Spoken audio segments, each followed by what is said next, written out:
is my pleasure now to invite Muthana Sari, Research and Library Division, Parliament of Malaysia, to make his presentation on legislative role in the poverty alleviation policy. Muthana Sari, you have the floor now. Thank you very much, Madam Dr. Shireen, my fellow Bennett presenter, Michael Rush, and all the audience. Thank you for attending this panel session. So as introduced, I'm Sana Sari from the Research Division of Parliament of Malaysia, which I will present a paper on the legislative role in the poverty alleviation policy. So I will structure my presentation into four divisions. Firstly, to introduce the research questions. Secondly, to provide some findings, particularly on the poverty alleviation policy in the Parliament of Malaysia. Thirdly, I will make some analysis on the poverty alleviation policy introduced in the Parliament of Malaysia in the context of its impact to the principles of separation of powers. And finally, some conclusions which I will pose some challenges to the oversight role of Parliament towards the poverty alleviation policy. So legislative institutions function in terms of as a lawmaking body is more noticeable to many, as we can see in terms of the past bill, past law is visible.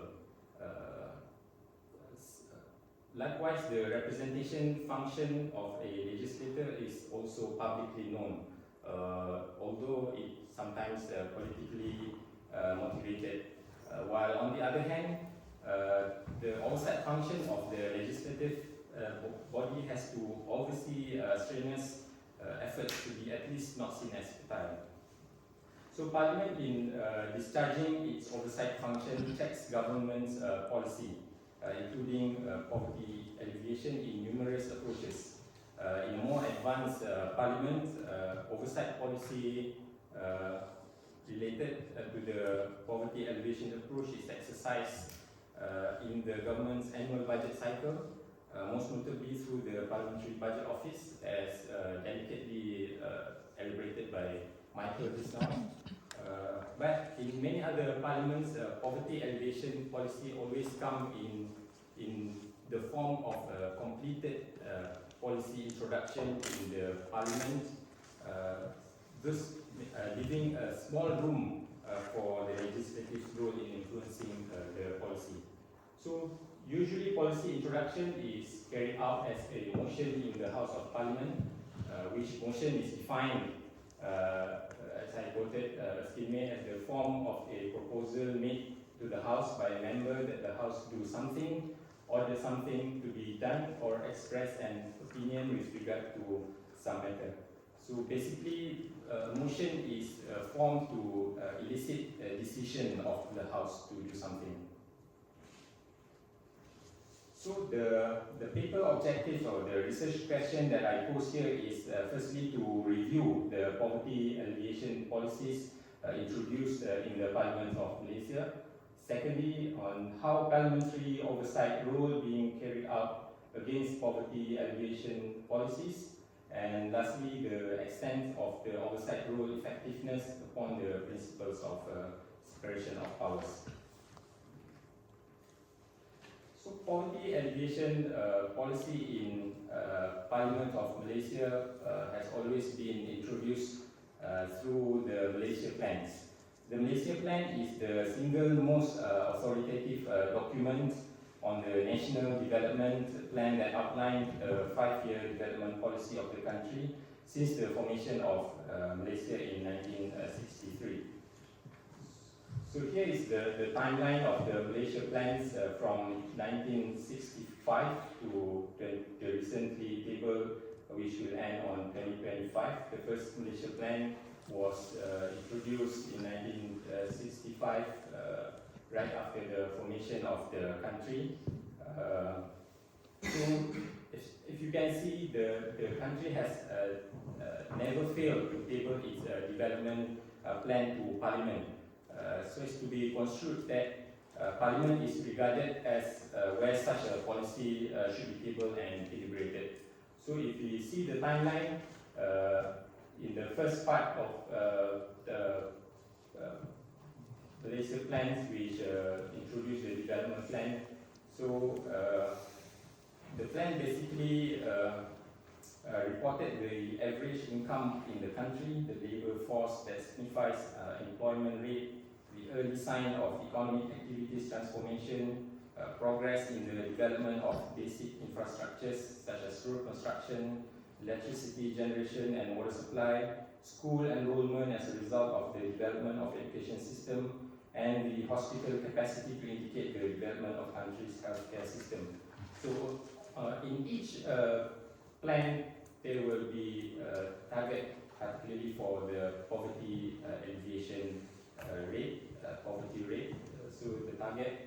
So if you can see, for example, the second Malaysia plan, I think is the most notable Malaysia plan, which incorporates the new economic policy, the NEP, because of historically the second Malaysia plan comes right after a racial riot in the country, which suspended the parliament for 2 years, and right after the emergency order being lifted, this Malaysia plan, the second Malaysia plan, was introduced specifically to tackle the issue of racial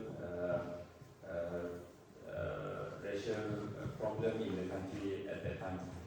So then we can see in the sixth, for example, in the sixth Malaysia plan, which is the first plan introduced after the conclusion, because the second Malaysia plan is targeted for 20 years from 1971, which the new economic policy, which planned for 20 years from 1971 until 1990. So in the sixth Malaysia plan, which is the first plan introduced after the conclusion of the fifth Malaysia plan that marked the end of the NEP, the new economic policy, the poverty rate of the country during the first 5 years post-NEP fell from 16.5% in 1990 to 8.9% in 1995. If we see the target set was to have the poverty rate reduced to 17.1% in 1990. So basically the development plan that we introduced has seen some progress, and we could see the plan has been continuously introduced in Parliament until the recently introduced the 12th Malaysia Plan 2021 to 2025. Nevertheless,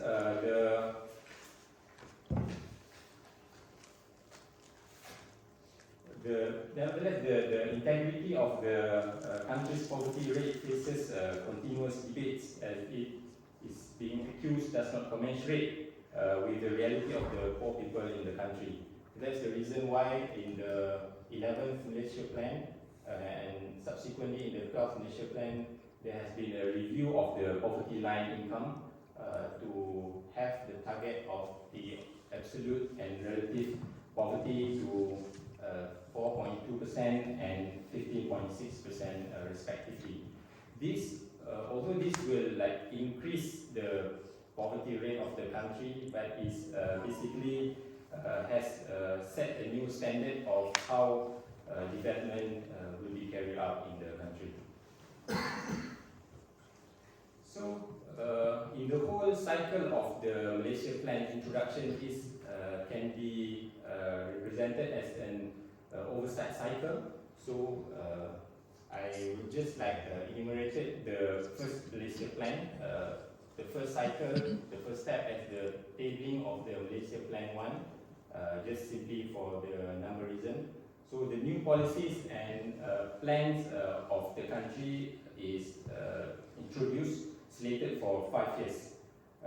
And then, secondly, after 2 to 3 years, there will be a tabling of the midterm review of the Plan 1, which will review the plan implementation, the target, the achievement of the plan. Next, within that 5 years, during or after the introduction of the midterm review, there will be some engagement for the formulation of the Malaysia Plan 2, which will be introduced in the next 5 years.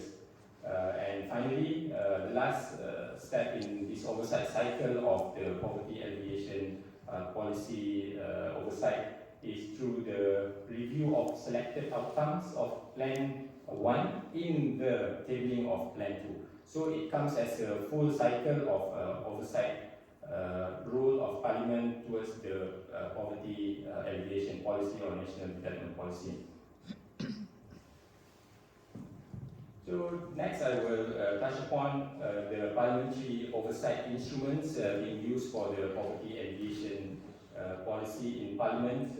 Firstly, on the debates on Malaysia Plan, obviously when the motion to table the Malaysia Plan being moved in the House, there will be debates by the parliamentarians. And this session, the purpose of this exercise is to evaluate whether such instruments is useful towards influencing the policy and the government itself, or only merely an informing session of the application of the tools. So the debates can be construed as edging towards influencing the policy, although it might be seen the impact towards the implementation of the policy in the next 5 years. Secondly, in the winding up session, once after the debate has been concluded, the winding up session by the responsible ministry has also been argued as kind of informing the member of parliament, giving some feedback, response, and answering questions without really much into taking the proposal or suggestion of the in the debates into the final policy introduction. Thirdly, parliamentary questions on poverty alleviation policies has always been good tools for the members to elicit information on what governments are doing in terms of particular policy or action. But it has been argued as simply giving information without much chances to influence the policy itself. Despite the very fact that parliamentary questions can be categorized into 4 functions, whether it's a control function, a legislative function, a representative function, or an information function. But in this case of poverty alleviation policy, usually the policy is largely controlled by the government, and government has their say to give information and feedback to whatever questions being posed by the member of parliament. And finally, the bipartisan group or caucus, as I've written in this paper, that during current parliamentary session, previously we had bipartisan caucus which looked into the issue of poverty alleviation policy. The impact would be big enough depending on the stature of the group itself, the member who is the member of parliament who is composed in that particular group or caucus, or the chair himself. So my analysis of the poverty alleviation policy would simply go into its impact of oversight role on separation of powers. So the responsibility of Parliament for the oversight role is affirmed in the Federal Constitution of Malaysia, in which the Cabinet shall be collectively responsible to Parliament as stipulated in Article 43. Whereas the separation of powers as expounded by Latimer House principles requires each branch of government to restrain the exercise of authority to its own sphere to avoid encroaching on the legitimate discharge of constitutional functions by the other branches. So this is interesting in terms of Westminster parliamentary system separation of powers. So we always refer to Walter Bagehot theory of fusion of powers in his seminal work, the English Constitution, that defines the Westminster parliamentary system as the nearly complete fusion of the executive and legislative powers, which has a very fine and thin relationship between the executive and the legislative. So the power wielded by the executive in discharging its legislative function generally has weakened the legislative's oversight role.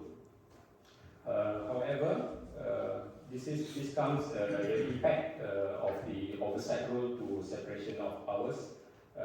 Firstly, the fusion in the center. The fusion brings a power equilibrium. I would say like that because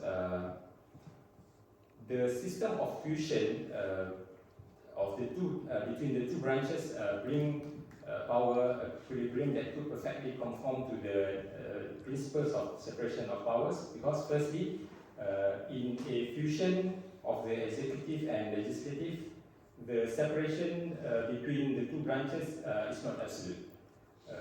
It allows each branch to keep check and balance on each other to prevent abuse or efforts to influence others.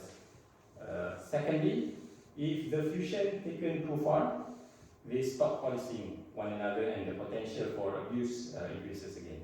So it's basically placed in equilibrium that could conform to the principles of separation of powers.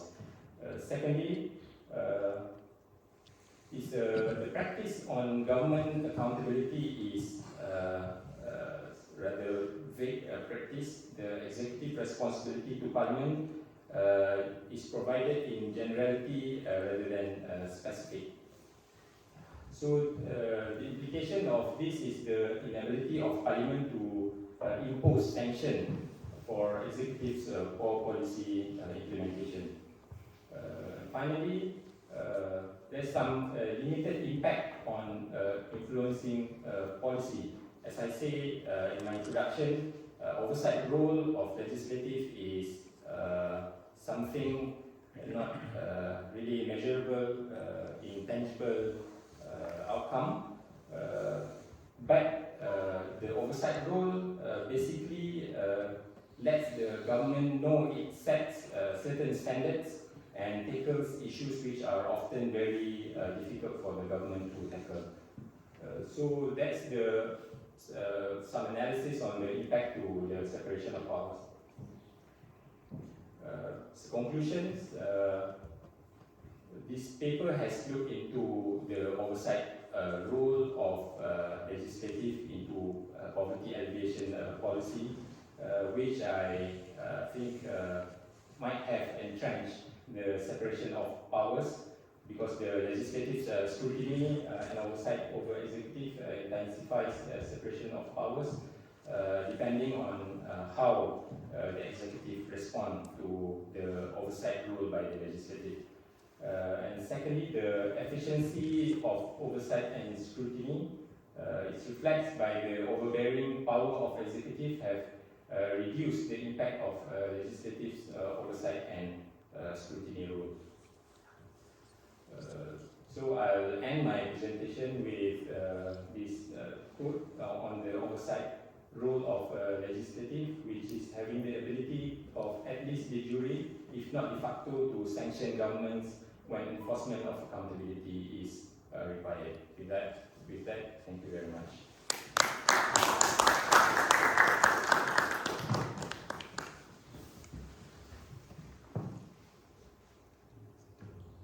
Thank Muthanna Sari, for your excellent presentation, giving a brief account on the role of legislature in alleviation of poverty within the framework of separation of power. Thank you very much. Now the floor is open for discussion. Any of you are free to ask any question or make any comments. And once you make your question, the presenters here will respond to them.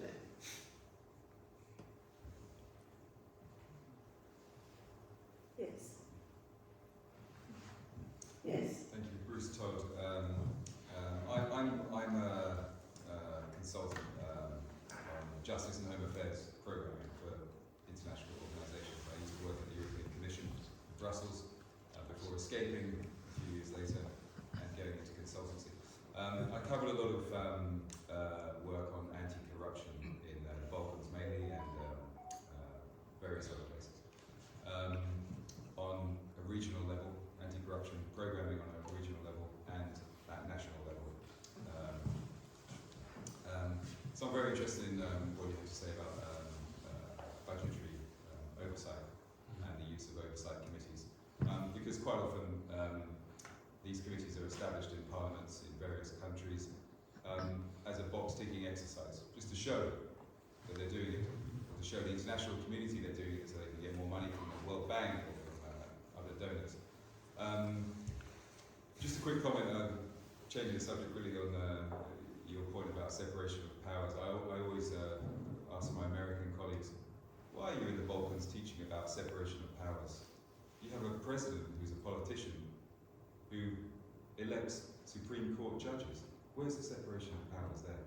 You know, the FBI guys are always a little bit confused with that one, but that's another subject altogether. You put a quote on the presentation about not allowing the process to be a programming process. Who was this that said this? Which was the quote? Sorry. It was on the top of one of your slides. It mustn't be a programming. It mustn't be seen as a program. Therefore, a political initiative. Oh, that was Barry Anderson. Yes, very good, very good. I like that a lot. If I can ask, you like it from what lens? So, You like it in what way? How did you take that? well, it's very true. I mean, I'll give you an example. The European Commission has huge programs of evaluation and monitoring and whatever. But they're financing their own monitoring and evaluation processes. So it's completely corrupted in a way. I don't mean corrupt in the classic sense. It's not efficient and it's not fair. And if you're a consultant who goes and delivers an evaluation of a budgetary oversight programming support to Serbia, for instance, that's cost €2 million, and you say this is not working, they'll cut you off. You get cut off. So the process has to be apolitical, it has to be outside of the donor realm, and consultants should be contracted from other sources. For instance, I should be working for the Parliament, the European Parliament, and not the Commission if I'm evaluating Commission programs on anti-corruption or establishing oversight committees in Parliament. Who was the guy who made this quote again? Barry Anderson. Barry Anderson, yes. He summed up a big subject in just that one sentence. And then these are part of the general guidance that are given. Yeah. I can interact with that, but I don't know if you want to also weigh in on that. So this is very interesting, in the spirit of just open discussion. So one thing about the work that was done in South Africa, and by the way, just a little bit more context, it was innovated in a provincial legislature, and then through what's called the South African legislative sector, it was adopted as the national model. It was renamed something else, but it was adopted as the national model. And, so there was, in the process, I was there in the country when officials came over from American state legislatures, right? And they came with some of the presuppositions that you yourself identified in that world, in that universe. And, we had to explain that this isn't an anti-corruption measure. The premise of this isn't about corruption. It's not that corruption isn't present or serious, but it's about delivery, pure and simple, right? It's not coming from a supervisory role to ready to engage in punitive measures because of potential graft. So the real impulse behind it was the legislature working with the executive. And then I don't know if you can reflect on this, if I can put you on the spot. And this of course has to do, like it's undeniable, it has to do with the fact that the governing party had a super majority, right? Like a real law on the majority. And yet, as you can see, that oversight and scrutiny was quite intense.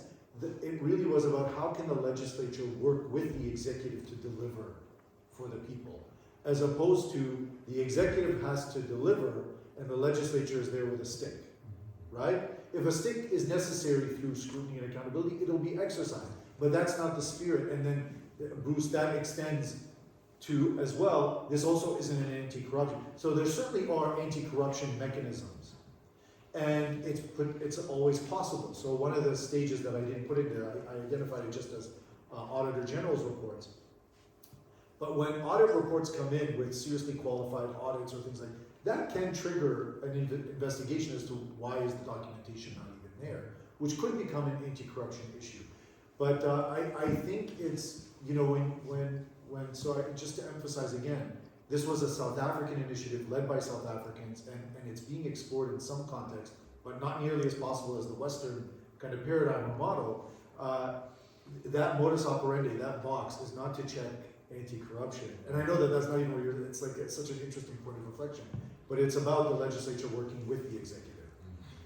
So I don't know in Malaysia if there is that approximation, because then you identified that there's an increasing tension, I think, in a way. I think there is a clear distinction that you try to make here between the role of the legislature in scrutinizing the budget, which is a regular function, an oversight function of the legislature itself. Because it is the duty of the executive to present the budget before the legislature every financial year. But it will not be operative. The budget will not become functional unless approved by the parliament. Because of course it needs the mandate of the people to allow that budget to qualify. So that is the function, and the mandate lies with the legislature. So that it has nothing to do with corruption at this point of time. This is a regular functioning of the parliament itself. But subsequently, there is some misfeasance or some misappropriation which transpires through the Public Accounts Committee or the other financial oversight committees functioning within the parliament, that can be referred to the Auditor General or to the anti-corruption or wherever. But this does not arise from any sinister motive or any criminal act. But this is a regular function of the parliament, if I understood you correctly. Absolutely. Thank you. Yes, would you like to make any comments on this? Regarding the work between legislative and executive, I'm looking into the... You need to press this, hold it, yes. I'm looking into the oversight role of the legislative towards the action or policy being introduced by the executive.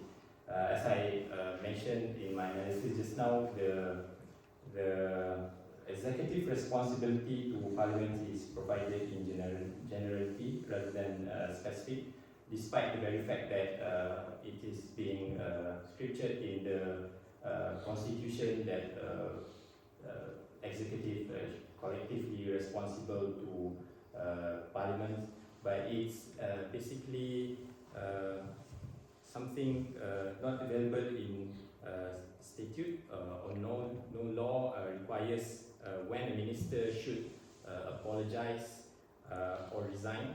It just requires them to explain in Parliament, but not necessarily responsible for the action or the poor performance that they had in their ministry or their policy implementation.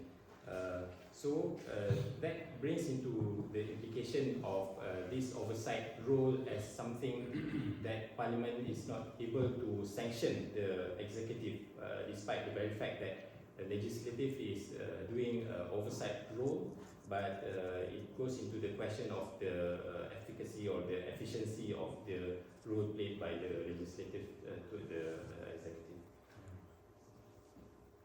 Yes. Yeah. I have a question for Mr. Sari. With respect to the development plans, since 1965, and the responsibility of ministers to lay the plan before Parliament for its approval, right? The question is, to what extent can Parliament vary in any significant manner the content of a plan that has been placed before it for its approval, or is this a question of debating and then taking a vote? Can they reject the plan, or ask that it be improved in any significant way by the executive branch? So, as a matter of practice and procedure of Parliament, a motion is something not binding any government's action. So basically, a motion, as I defined earlier in my presentation, is just for the House to get some decision of the House. So eventually, if the plan being voted down, the executive still has no obligation to reject the plan, but it still can proceed with the plan, but perhaps some politically or morally it will be something of concern to the government. But basically, during the debates, government will take necessary action towards the points raised by the parliamentarians themselves. So, as I mentioned, to incorporate them into their policy implementation later on, but not necessarily towards the changing of the plan itself. If I can follow up on that, so I mean, this is such an important. President. So this is such an important point about how does this influence? How does this? There's an interesting body of work done by Derek Hawes, and the main title of his book is "Power on the Backbenchers." Okay. And what he documents is a phenomenon called delayed drop. He calls it delayed drop, where the executive is held accountable through the legislature, and I'm really making a sweeping generalization here. He was looking at the UK system, where no executive wants to say in committee, "Oh wow, we really did get that wrong. You're absolutely right, we got it wrong. So we're going to go fix it right now based on what you just told us in committee or in a report." They're not necessarily inclined to own those types of issues in that way. And so delayed drop is a phenomenon that was tracked through research where the way executives allow an issue to start as criticism, fade, not acknowledge, and then resurface as the government's proposal. And so it's about tracking it over time in order to ensure that you can actually see the origins of an issue. And sometimes that's just the reality of legislative politics, right? But it stems from, and then I think you addressed it really well when you said it's through that Q&A, through that interrogation that things can be adopted. And sometimes it's just less even formal, sometimes it's even informal and driven by executive initiative, but certainly responding, but in a way that doesn't give credit to the legislature. What is the name of the book? Oh, sorry, it's Derek Hawes' Power on the Backbenchers. Yes, any other questions? Question for Michael, and it's a very, very basic question. I slightly still didn't really understand why necessarily parliamentary budget offices are inferior, are sort of neoliberal institutions. This is because of the examples that you've given, where there was a focus on macroeconomics and so on and so forth.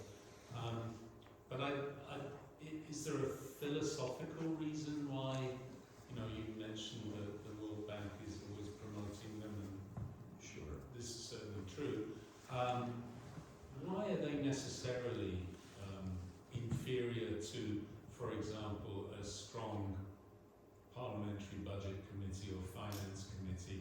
And wouldn't it be possible, I mean, wouldn't the best of all worlds be to have the interaction between the Parliamentary Budget Office and the Budget Committee? Because from my parliamentary experience, a big issue for parliaments is just the technical expertise in analysis of a budget, and the advantage of a parliamentary budget office is really to have that focused, concentrated expertise. Now, I certainly buy that there might be sort of ideological underpinnings in particular budget offices, but is that necessarily the case? Is it something that is inherent to the idea of a parliamentary budget office? I didn't fully understand why. Sure, and I'm really happy to clarify that, and I'll start with, you are so right, that these are not mutually exclusive. They do not need to be mutually exclusive. So, you can have a parliamentary budget office, and you can have that. And to your point, about a decade later, the South Africans adopted a parliamentary budget office. But they laid the foundation with their existing oversight system. So you are really correct in identifying that they are not mutually exclusive. In fact, they can be mutually inclusive. So first of all, to add some clarity, which I couldn't extend on in the time of the presentation, what is parliamentary strengthening? And if you go to that grievance before supply, real fundamental pillars of the origins of legislatures, the origins of a parliamentary system, it is not limited to that central aspect of do the estimates add up to what's good for the macroeconomic fiscus, as much as per sector, per area of work in which His Majesty's Treasury wanted to execute a program or use or levy for supply and then expend. Are they being scrutinized at every level in which that spending is taking place? And parliamentary budget offices, as I indicated, fundamentally do that. So one part of it is just empirical. They are apples to oranges. One is not the other. One doesn't substitute for the other. That's the very reason why they can be mutually inclusive, by the way, or positively self-reinforcing. Now, where it can become negative, and this is where my research, and you're right to point it out, it wasn't fair to identify it in the way that I did. But part of my research looked at the ways in which, so for example, within the Commonwealth Parliamentary Association, you will find the Commonwealth Parliamentary Association for Africa, right, identifying in its own initiatives the importance of parliamentary budget offices, but in a network or in a system that's taking on the expertise from the international organizations. And it just so happens that at times, when those international organizations are negotiating loan agreements or debt servicing agreements or any other type of thing where it's the IO to the executive branch, what the IO is doing through its parliamentary support program is inserting a macroeconomic fiscal control measure kind of in the back door through the legislature, and basically adding another watchdog to its initiative. Again, these aren't necessarily terrible, or there's nothing to suggest that it's nefarious, but it is to indicate that you need to understand what they are. You need to understand what they really mean in terms of their institutional design and institutional imperative, and that's kind of what I was getting at. Again, a PBO. So the other thing that PBOs do that I didn't elaborate here, and certainly the UK BRO and Canada's PBO can receive special requests from committees, can receive special requests from legislators to explore a particular initiative. Once again that's fire alarm. That's as opposed to that constant police patrol function of oversight that the legislature is really mandated to do. And so the answer to your question is really subjective in the sense that I operate on the premise where legislators in some countries are asking, how do we really get stronger? How do we increase the efficacy? Because we care about the social transformation project, right? We care about the transformation of our society, as opposed to a narrow sliver of what that budget oversight and analysis might be, which is what a PBO handles. I don't know if that addresses your concern. Yes. Yes, thank you.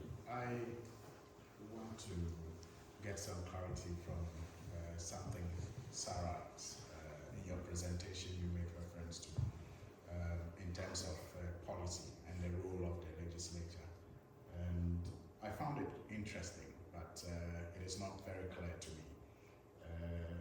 You made the point about policy making being reduced to emotion, to be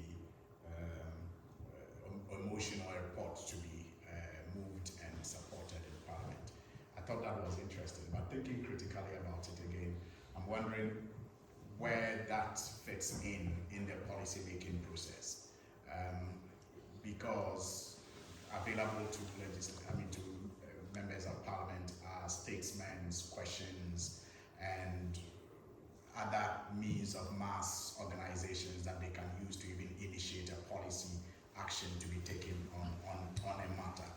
And it does not necessarily have to be limited to just taking a decision on a motion, that is put before the House. So I want you to clarify that part where it seems to me that the suggestion in your presentation is that the role of the Member of Parliament when it comes to policy is just reduced to attending to motions or reports, because I think it's quite wider than that, and they can actually, even through the statements and other instruments available to them, initiate a discussion on a policy decision that the executive will be required to take. I agree that when it comes to the policy adoption and maybe implementation, then it is reduced to a motion. And even there, I think my colleague was talking about what opportunities you have as members of Parliament to either reject, work according to your own rules and change the content and all of that. I don't know if you can throw more light on that. Right. Just for the matter of clarification for your question, as I said, the development policy or the poverty alleviation policy introduced in the Parliament always it comes in numerous approaches, but in the context of my presentation, it comes in the context of a completed policy, which is to be debated and voted whether the House will accept the policy introduced by the government or not.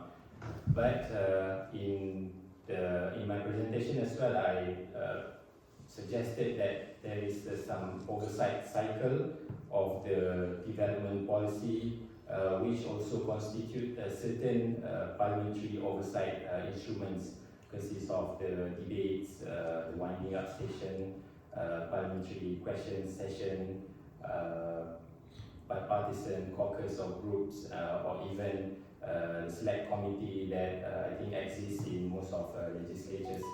So all these instruments being used in the Parliament would, I think, somehow contribute to the policy formulation of the government. Depends on how the structure of the policy formulation of the government, like within that that next 5 years.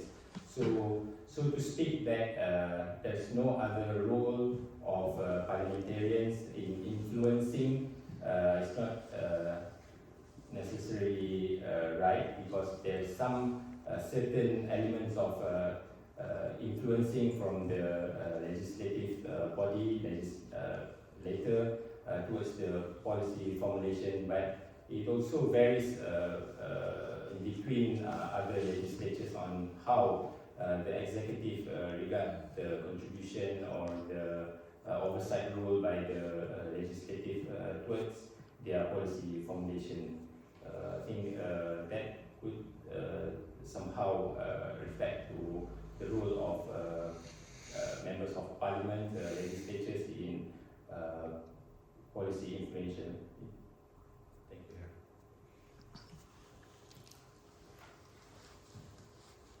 Any other questions, comments? Yes.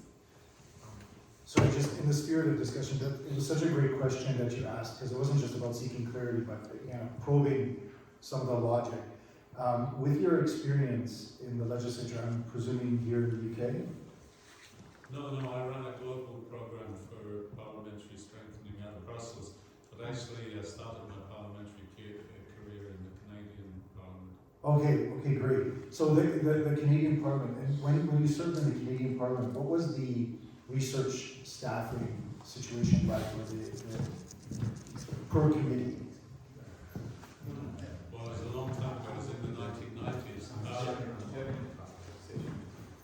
You mean how many researchers were there per committee?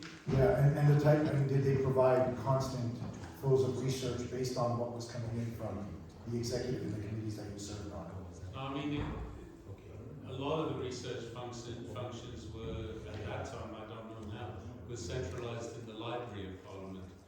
So more substantial research projects were carried out by the Library of Parliament, and the committees tended to write shorter briefing notes. That was what they were doing. I don't know if that's still the case now. Yeah, And this was before the Parliamentary Budget Office was set up after my time in Sure. Parliament. So Kevin Page, Canada's first parliamentary budget officer, issued a kind of scathing report of parliamentary oversight in committee, specifically referring to the deemed to have been reported rule, the fact that even the estimates are not reported on out of committee, and that structure that you described is more or less the same structure in place. And of course, the central role is the committee clerk in terms of support to the committee, and clerks can vary in their different capacity in the system. So again, going back to institutional logic and what is driving some of the reforms that took place in these other contexts. When I said the reforms in South Africa were very much true to the fundamentals of a parliamentary system, as defined by, say, Bernard Crick, scrutiny, criticism, publicity, advice, and consent. It's about asking good questions.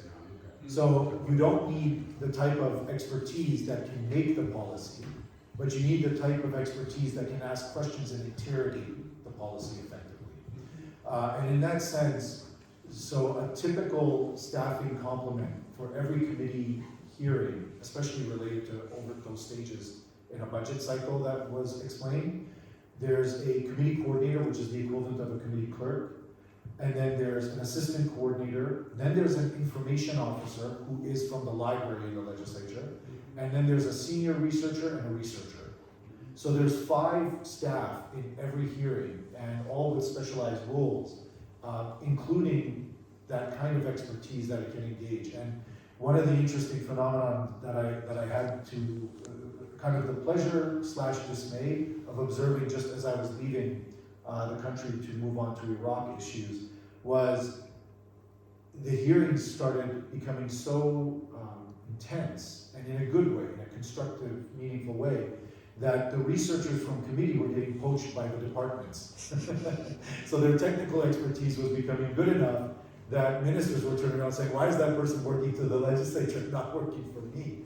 And I thought that that's a demonstration of what Max Weber would call professionalization within an institution as part of its growth and development and organization. But I really appreciate that question you asked and wanted to explore that a bit further.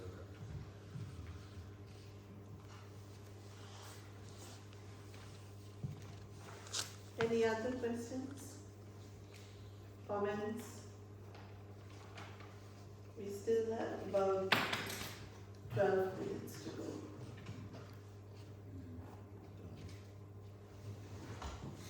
We have had a very lively discussion. The presenters have made great presentations, raising a host of questions, very thought-provoking, particularly in relation between the legislature and the executive and how it works. Just a general comment, and then Yes. nothing to do with my previous one because that was a huge subject actually. In Canada, as you say, it's been I know people have worked on this subject, budgetary oversight in Canada, and on anti-corruption measures and the whole shebang. It's been an ongoing process for decades in Canada. Canadian people, expect a lot, but do you see that things have changed for the better through all these new procedures I'm not in a position to speak on it, but what I'll do is quote the legislature itself. So there's a committee that they established. The acronym is OGGO. Okay, it's the acronym is OGGO, and yet that's not exactly its name. It's the Committee on Government Oversight and Estimates. But don't ask me why it's OGGO. And they do perennial reviews and engage in these initiatives. And indeed, when I was referencing Kevin Page's scathing input to that committee, it was on a review of a past initiative of to strengthen the legislature that had come up short. And none of it held much promise. So for example, one of the things that report identified is that the rules actually allow for annual report review. Never mind the fact that budget estimates themselves are not being reported on in committee, but at least the performance audits, right?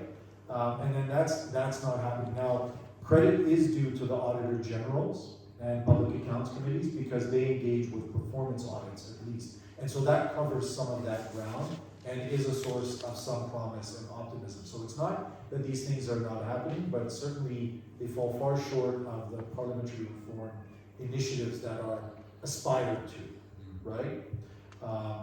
And the seminal OGGO report actually starts with referencing Magna Carta.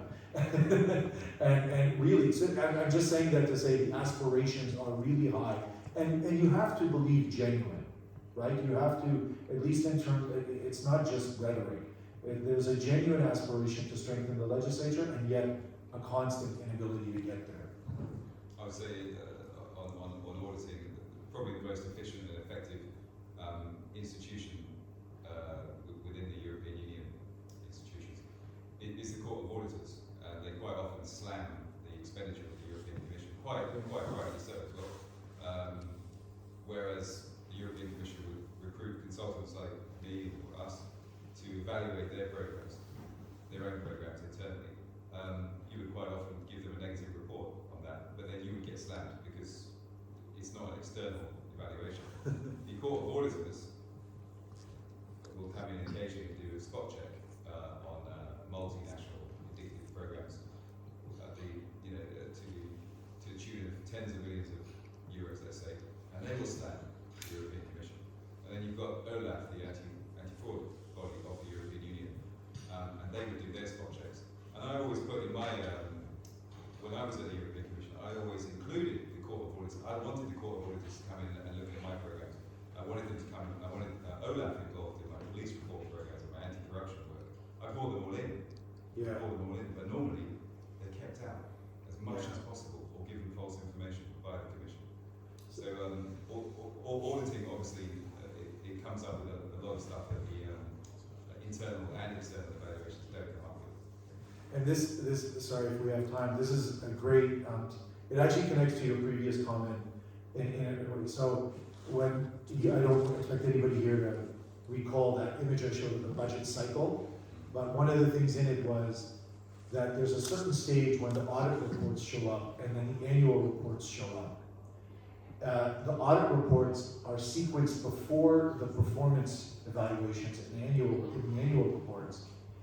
And what that allows is it allows the portfolio committees to have the audit reports. So the standing committees to have the audit. So they're not just looking at performance and they're not just doing that type of oversight on implementation, but they're connecting it to the audit reports mechanically. And there are times where Public Accounts Committee members require standing committee members to sit in the Public Accounts Committee hearings, which can identify issues of corruption at times, but it's really just about performance. It's really just as about government delivery. Interesting. I'd like to follow up with you about that. Yeah, we will. There's a lot to talk about.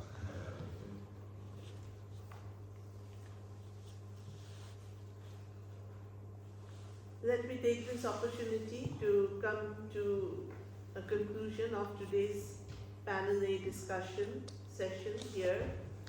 I thank again very much both the presenters here today, Michael Yuash, University of Toronto, and Munthana Sari, Research and Library Division, Parliament of Malaysia, for being here joining us.